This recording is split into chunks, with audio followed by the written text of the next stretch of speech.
The Clásico del Pacífico didn't disappoint. It was atrocious. Let's break it down, this atrocity of a football game and why Chile are in big trouble right now and Peru can definitely take some positives. Let's run the intro. Centro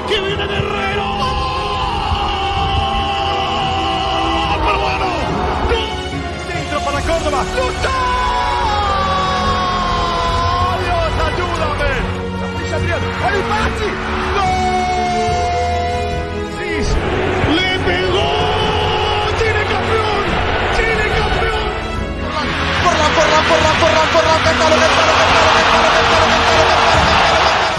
¡Terminó, Leo! ¡Se terminó, Leo! ¡Se terminó! ¡Se terminó, Leo! Oh boy, man. That game was so difficult to watch. And you know, I have watched South American football for a very long time. And I know the physicality, I know the passion and everything about that. But that game was an atrocity. Nobody, no Peruvian, no Chilean can look at me straight into the eyes and say, "Esta buen partido." No! There is only one word to describe this game. Muertos. Dead. From Chile's perspective, and we'll go to Chile and Peru and break it down more, because there wasn't really any highlights of this game. Only what I can talk about from this game is Alexis Sanchez, you have to be scoring that in the first 15 minutes. You miss from that range? From 4 yards out? You're going to miss there? We know the quality he's at. We know he's old. But still, to miss that? Terrible. Araujo had a good header at the end of the first half for Peru. Great free kick into the box. Bravo with a decent save. I mean, it was straight at him, but it was a decent save. Do you know what's... This is the most craziest thing about this game is that Bravo was the busier of the two goalkeepers. And I was saying in my preview for Peru that Gaese, he's going to be a busy man at this Copa America. Bro, he could have made a pisco sour, drank it, had another one, been drunk, and played this game. Because he had nothing to do. Gaese, absolutely nothing, because Lapadula had about 2 good chances in the second half. The one chance where he just scuffs it with his left foot. Lapadula, I get it, you're left-footed. Bro, just use your right foot. Use the right foot. Other than that, I thought Lapadula was pretty good with his off-the-ball work rate, hold-up play. Lapadula was pretty decent, but the finishing. Compare Lapadula from 2021 Copa America to that, it's atrocity. And then obviously, Lapadula had that great shot from the corner. Good save from Bravo, he spilled it. But this game was terrible. You know when it was the last time the Clásico del Pacífico was 0-0? 1979, people. 1979 is the last time these two teams played a 0-0. So you can say, Michael, you're harsh on this game. Oh, what about the Netherlands and France game? That game was ass too. This game was straight garbage. Ass. Nobody will ever remember about this game. I just want to get some positives out of the way. Peru, defensively, absolutely rock solid. Carlos Zambrano, for me, was man of the match. This guy was a machine. He didn't allow Eduardo Vargas nothing. Okay, he kind of struggled a little bit with Brereton Diaz, who was really good off the bench, but Carlos Zambrano, incredible. Miguel Araujo, incredible. I thought the 3 center backs were great. But let's now get to the attack for Peru. And this is where they're going to struggle big time at this Copa America. Where on earth are the goals going to come from? Because if you're telling me off the bench, you're bringing Paulo Guerrero.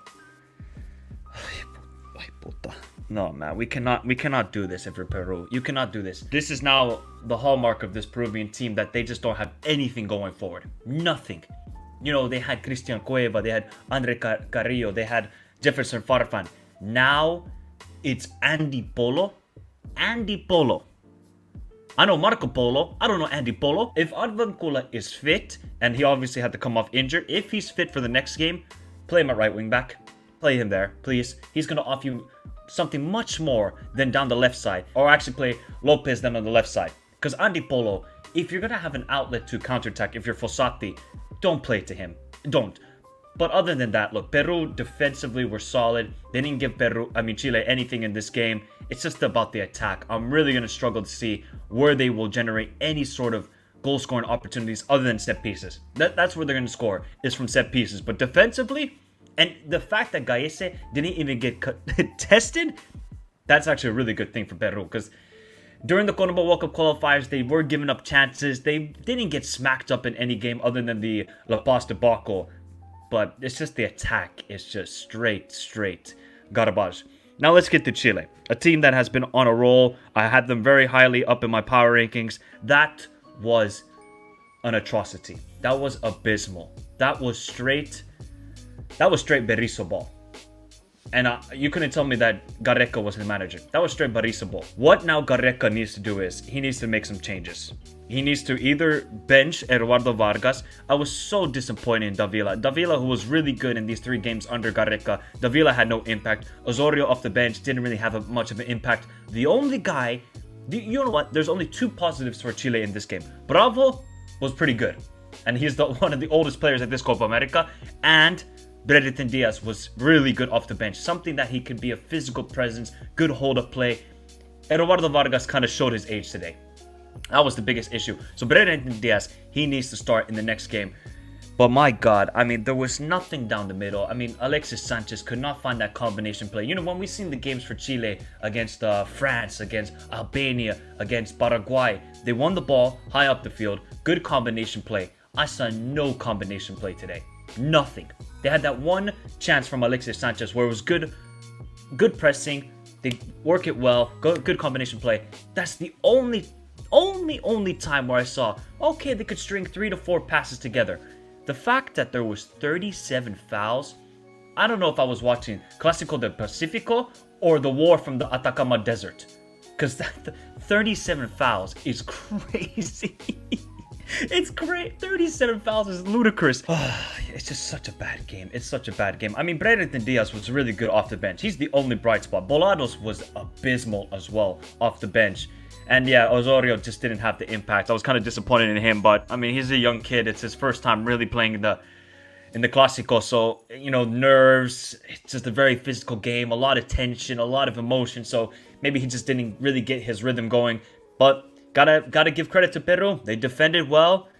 They really frustrated Chile all throughout the game. They didn't give Chile anything other than that one chance for Alexis Sanchez. Now, if Alexis Sanchez scores that opportunity, we could be having a totally different ball game here. We could maybe saying, oh, maybe this game will be a lot more open. Then they're gonna have to leave their fullbacks high up the field. That's gonna spread the field then for Chile. But if you don't take your chances, and it's exactly the same thing for Canada. One save for Gallese in this game. Only 1 corner for Peru. 18 to 19 fouls. Oh my God. Oh God.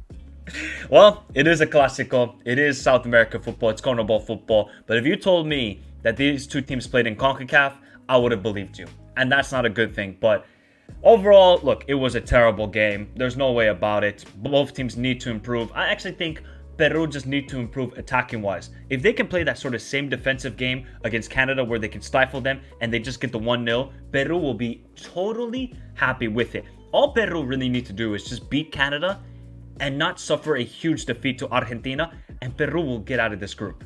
And that's the thing. They might not be playing the best football heading into this Copa America. They've been abysmal in World Cup qualifiers, but they do turn up in Copa Americas. If they can beat Canada, which is going to be a tough game because that's the next game, that's sort of the mindset now Fossati has to install into his players. Beat Canada. And now for Chile, they're in a predicament here because Canada looked really good against Argentina. If Canada can just be a bit more clinical, they're going to give a game to Chile. And now Chile are going up against Argentina. They have to play a much better attacking game. Alexis Sanchez has to play a lot better. Davila has to play a lot better.